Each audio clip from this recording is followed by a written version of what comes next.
दोस्तों मैं जिस इंजेक्शन की बात कर रहा हूँ ये है मेरोमैक्स के नाम से। इसका जो साल्ट है वो है मीरोपिनम।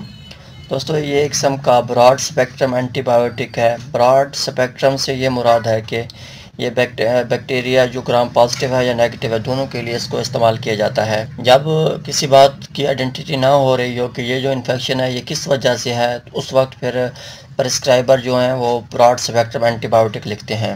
दोस्तों इसकी अगर हम मैकेनिज़्म ऑफ एक्शन की बात करें, ये बैक्टीरियल सेल के अंदर इंटर हो के बैक्टीरियल सेल वाल सिंथेसिस के साथ मुदाखलत करके बैक्टीरिया को मार देते हैं। इसको मुख्तलिफ़ मकसद के लिए इस्तेमाल करते हैं। स्किन का किसी भी किस्म का इन्फेक्शन हो, वो सादा हो या कॉम्प्लिकेटेड हो, उसके लिए भी इसको इस्तेमाल किया जाता है।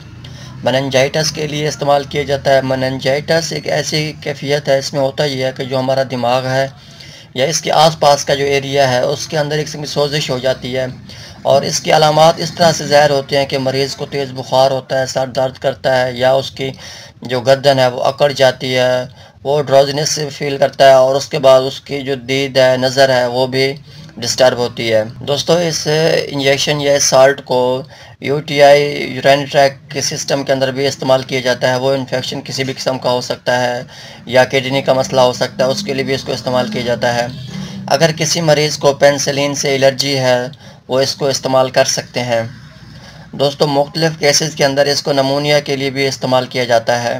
दोस्तों आप में से किसी का भी कोई सवाल है मेरोपिनम के हवाले से या कोई भी सवाल है, आप कमेंट कर सकते हैं। आपको अगर मेरी ये वीडियो अच्छी लगे तो काइंडली मेरे वीडियो को लाइक और शेयर कर दें, मेरे चैनल को सब्सक्राइब कर दें। शुक्रिया, अल्लाह हाफ़िज़।